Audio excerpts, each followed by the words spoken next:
The man who filmed it used a smartphone. That detail, the specific modernity of it, the mundane consumer technology of it, is what separates this from every other dictator's death in this list. Not a professional camera, not a news crew, a smartphone held by a fighter in a pickup truck on a desert road outside Sana'a, filming what was happening to the man in the back. The man in the back was Ali Abdullah Saleh. He had ruled Yemen for 33 years, longer than almost any other leader on earth at the time of his removal. He had described governing Yemen as dancing on the heads of snakes. He had survived coups, assassination attempts, a civil war, the Arab Spring, a bomb that burned 60% of his body and killed several of his bodyguards, and 3 decades of the particular chaos that is Yemen, a country he had once compared to a man trying to hold a plate full of scorpions without getting stung. He had survived all of it. He did not survive December 4, 2017. On that morning, the man who had danced on the heads of snakes for 33 years was shot dead on a road outside the capital he had once controlled, killed by the same Houthi forces he had allied with 2 years earlier, betrayed by the alliance he had chosen as his final political gamble, his body filmed on a smartphone and distributed across WhatsApp before the world's news agencies had confirmed he was dead. He had approximately 4 hours between the moment the alliance broke and the moment the smartphone appeared. 4 hours to understand what 33 years of survival had produced. To understand what happened on that road, you need to understand what Ali Abdullah Saleh was and what Yemen was under him. Saleh came to power in 1978 through the particular mechanism that produced most of Yemen's leaders: violence. He was an army officer, 36 years old, who took power in North Yemen after 2 of his predecessors were assassinated within 8 months of each other. When a colleague warned him that ruling Yemen was political suicide, Saleh reportedly said he would try it for just a year. He stayed for 33. What kept him there was not ideology. It was not genuine popular support, though he cultivated the appearance of both. What kept Saleh in power was an extraordinary talent for balance, for playing competing forces against each other, for distributing just enough patronage to keep tribal leaders, military commanders, and regional power brokers sufficiently invested in his survival that none of them found it worth their while to combine against him. He called it dancing on the heads of snakes. He was not being modest. The snakes were real. Tribal confederations with their own armies, military factions with their own agendas, jihadist networks operating in the country's ungoverned spaces, separatist movements in the south that never fully accepted the 1990 unification with North Yemen that had made him president of the combined country. He managed all of it through money, manipulation, and the occasional application of force, always calibrated, never so excessive as to permanently alienate a faction he might need later. He survived because he was useful. Useful to Saudi Arabia as a buffer against disorder. Useful to the United States after 2001 as a partner in counter-terrorism operations against al-Qaeda in the Arabian Peninsula, which operated from Yemen's ungoverned territories. Useful to his own elite networks as the man who kept the money flowing and the system running. Then, the Arab Spring arrived. In 2011, massive protests erupted across Yemen, part of the same regional wave that toppled Ben Ali in Tunisia and Mubarak in Egypt.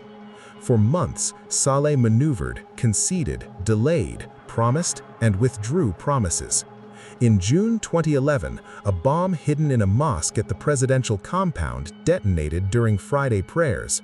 Saleh was badly burned, 60% of his body, according to medical reports. He was flown to Saudi Arabia for treatment. He was gone for 4 months. He came back. He eventually signed a Gulf Cooperation Council brokered transition agreement in November 2011, stepping down from the presidency in exchange for immunity from prosecution. Abd Rabbu Mansour Hadi took over as transitional president. Saleh retained his political network. He retained his loyalists in the military and security services. He retained his money, and he retained his instinct for finding the leverage point in any situation and applying pressure to it. He found his leverage point in the Houthis. The Houthi movement, a Zaidi Shia armed group from Yemen's northern highlands, named after its founding family, had been fighting the Yemeni government intermittently since 2004, including several wars directly against Saleh's forces. They had every reason to hate him. He had every reason to hate them. In 2014, Saleh allied with them anyway. The logic from his perspective was straightforward. The Houthis were advancing on Sana'a. The Hadi government was weak. If Saleh's network aligned with the Houthis, he could position himself as indispensable to whoever controlled the capital. He could dance on the heads of snakes one more time. By September 2014, the Houthis had taken Sana'a. By early 2015, they had taken most of the country. The Saudi-led coalition intervened in March 2015 with airstrikes and a naval blockade, supporting the Hadi government. Yemen became the site of one of the worst humanitarian catastrophes of the 21st century. Tens of thousands of civilian deaths, a cholera epidemic, a famine that the United Nations described as the worst in the world. Saleh was in Sana'a, nominally allied with the Houthis, actually maneuvering. He was always maneuvering. In November 2017, he made his final move. On December 2, 2017, Ali Abdullah Saleh stood before a crowd in Sana'a and announced that he was breaking with the Houthis. The speech was broadcast on his own television channel. He stood at a podium, looking healthy, looking confident, looking like a man who had calculated the odds and decided they were in his favor. He called on the Saudi-led coalition to lift its blockade if Yemen's citizens were to be protected. He offered to open a new page of relations with the coalition. It was an invitation. It was also, and Saleh understood this, a declaration of war against the Houthis, delivered from inside the city they controlled. The Houthis responded within hours. Fighting broke out across Sana'a, Houthis' forces against military units loyal to Saleh in the streets of a capital that had already been devastated by years of conflict. The fighting was urban, close, and rapid. Saleh's forces were in the city. The Houthis were in the city. The question of who controlled which neighborhood was being answered block by block. Saleh's compound came under attack. On December 4th, 2 days after the speech, Saleh decided to leave Sana'a. He was attempting to reach his tribal heartland in Sanhan, south of the capital, where his support was strongest and where he might be able to reconsolidate. He traveled by road. The road passed through territory that the Houthis either controlled or had the ability to monitor. A convoy of vehicles left the capital in the early morning hours. Houthi fighters were waiting. The ambush happened on the road to Sanhan. The details of the final moments, which vehicle Saleh was in, who was with him, exactly what happened when the convoy was stopped, have been reported variously and with varying degrees of reliability. What the footage and subsequent reporting establish is this. Saleh was in a vehicle that was stopped or disabled on the road. He was either captured or killed in the immediate firefight. The Houthis claimed he was killed while attempting to flee. Some accounts suggested he was captured first and executed shortly afterward. Others reported he died in the vehicle from gunshot wounds. The smartphone footage, distributed almost immediately across Yemeni social media and WhatsApp networks, showed his body. He had been shot in the head. He was recognizable. In the hours before his death, in the 2 days between his speech and the ambush, Saleh had reportedly been attempting to negotiate. He had been in contact, through intermediaries, with Saudi officials and coalition representatives about the terms under which he might be able to safely leave Yemen or receive protection. The negotiations, if they occurred, produced nothing in time. He was 75 years old. He had survived 33 years of Yemeni politics. He had survived a bombing that burned 60% of his body.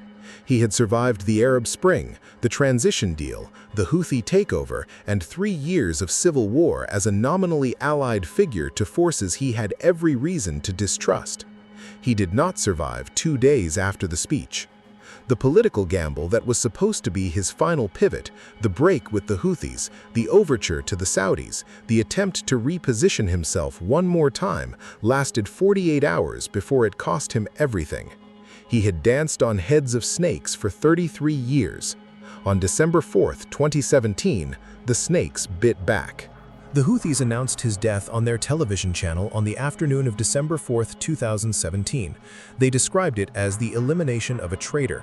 They broadcast images. The smartphone footage spread globally within hours, picked up by news agencies, verified by regional journalists who recognized the face and the location, broadcast on satellite channels across the Arab world.